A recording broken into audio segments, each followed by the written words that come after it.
All right, this is about topic 4, topic 4.4, which is about, now when we say metals, we're talking about primarily two different types of metals, two big categories of metals, and those are going to be ferrous and non-ferrous metals. We're going to get into that in a little bit. First thing, again, the text, the dark text, light background, that's the new standards for IB. You got to look at metals and metallic alloys. You're going to learn the difference between what a pure metal is. There are very few pure metals in actual use. Almost everything is an alloy of one thing or another. Metals are described as typically hard and shiny with good electrical and thermal conductivity. They're useful in a lot of manufacturing applications. And like I mentioned, most pure metals don't have any practical applications because they're too soft or brittle or chemically reactive, which is like the case with lithium. Have you guys ever seen the experiment where you throw lithium in water? What happens? It explodes. It reacts extremely fast. So a lot of pure metals are not capable of being used for practical purposes. They're looking at the international mindedness of this. A lot of metals, all metals at one point or another are extracted from the ground one way or another. And a lot of this extraction can take place in other countries. Be aware of the mineral rights of sovereign nations. And then theory of knowledge, how does classification and categorization help or hinder the pursuit of knowledge? Now, metallic bonds. Metals are described as positively charged nuclei in a sea of electrons. Okay?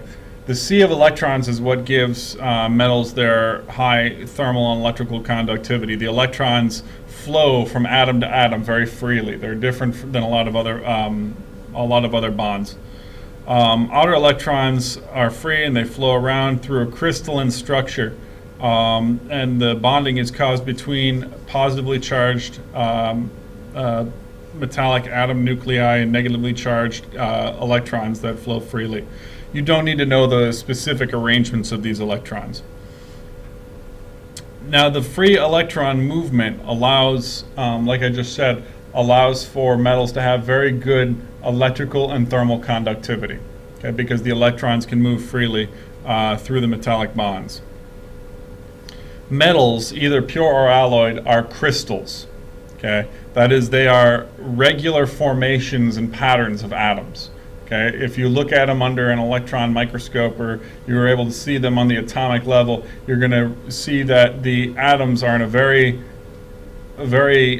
easy to define pattern. They're not random. Okay, they move. They're very patterned. Metal, like wood, has a grain size. Okay, now that's because in these metals, the crystals, it's a regular pattern, but it's not necessarily contiguous. That is, you can have a very regular pattern of atoms in a very small part of the metal, and then you have another part of the metal, which is called a grain, where you have a different the orientation of those atoms have been shifted somehow. Metals are not uniformed in structure, even though they look it.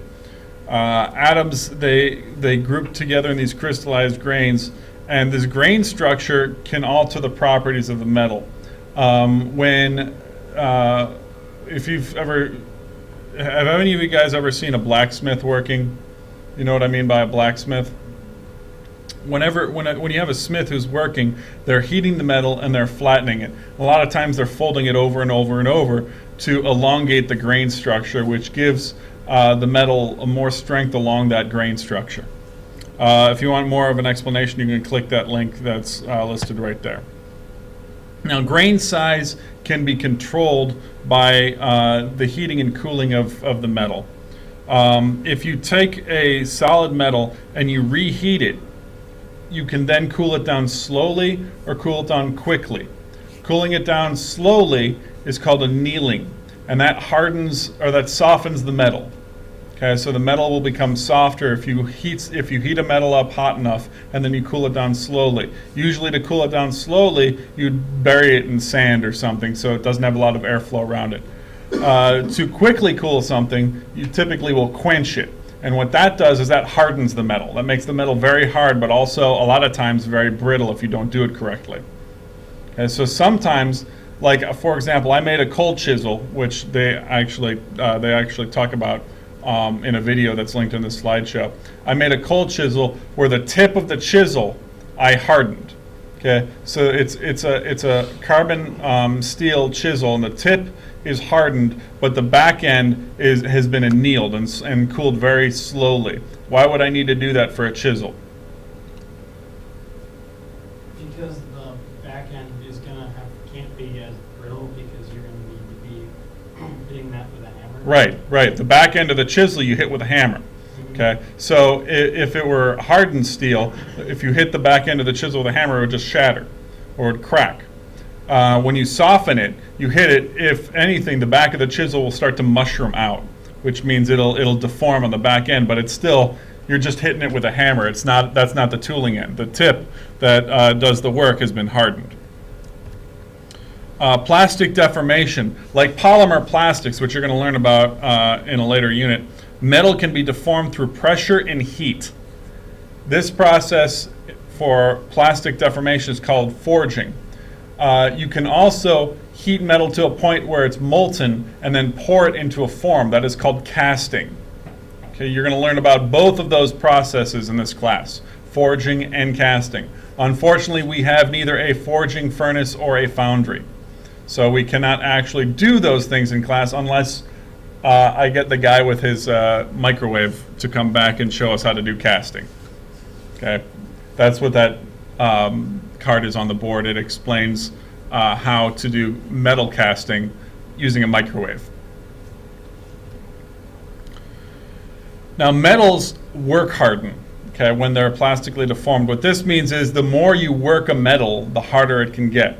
This is why the old sword-making smiths would fold metal over and over and over and over again, because each of this would strengthen the metal. They'd be doubling up the grains and they'd be hardening the metal. This is called work hardening. Like I said, the tip of a cold chisel, the tip of it is hardened, the back end is annealed. And we'll watch this video in a little bit explaining. You can watch it on your own. This explains how a cold chisel is made and how the forging process is completed. Tensile strength of metal is increased by alloying. And alloying is taking a pure metal or taking a metal and mixing it with other metals or other materials. For example, aluminum is not just a symbol on the periodic table. There are thousands of different formulations of aluminum. Okay, literally thousands. And the formulation of aluminum that we use, for example, in our robots is typically an extruded aluminum. Okay, that is made for it to have a very high melting point, but a very soft or very low point in which the metal becomes plastically deformed. So what happens is that metal is heated to a point where it's kind of like Play-Doh, and then it's extruded through a form to get a continuous shape. Aluminum that's used in casting has a much lower melting point where you can actually get it to a liquid state a lot easier than you can with the metal that's made for extrusion. The aluminum that was used to clad the bombers in World War II, there's an aluminum that is a combination of aluminum, zinc, and copper. And that hardens the metal and makes it a lot stronger and a lot lighter. The presence of foreign atoms in a crystalline structure interferes with movement of atom during plastic deformation, but it'll typically increase the melting point. For example, iron, pure iron, has a melting point of 1,260 degrees Celsius, while a mid-carbon steel, which has carbon added to the iron, as well as other materials, lime and whatnot, that has a melting point at almost 1,500 degrees Celsius. So just by alloying it, you've increased the strength of the material under high heat. A superalloy is a metal that has a very high melting point, and it has a very high tolerance at high heat. Superalloys were developed primarily to use in inside engine blocks. Well, that's one of the applications. There's other applications, but they're used wherever a metal you can't have a metal deform under high heat. So in engine blocks is one case. Wherever there's going to be a lot of high stress, high friction, but still a high durability requirement, you typically would use a superalloy. Now, the two primary criteria for superalloys is you have to look at what's called creep and then oxidation resistance. Okay? Metals at very high heat will oxidize extremely quickly. When we use a MIG welder, which is, like I said, metal inert gas, when you use a MIG welder, the most common type of MIG welder pumps a gas through the nozzle, so when you're arcing the metal and it's creating an extremely high heat, the electricity is generating this huge amount of heat. This gas is being pumped in around that arc, and what that gas does is that blows the oxygen away from that arc, or else the metal would immediately oxidize. That's the reason that metal inert gas does. Now, the one that we have in the storeroom is called a flux core MIG welder, which means inside that metal there is a thin bit of flux that when it's heated, it off gases enough to keep the oxygen away from the arc. So it's just a slightly different system, but basically it works under the same principle. And then creep is basically the tendency for solid materials to deform over time when under stress. In other words, melting, okay, or squishing, or being able to make something pliable. And then applications for superalloys. A lot of superalloys are based on iron, cobalt, or nickel, or a combination of all of those. Nickel-based superalloys are particularly resistant to temperature, and a lot of those get used in aircraft engines and other applications that need very high performance at high temperatures. So that's kind of the basis of how these superalloys are used. Are there any questions? Awesome.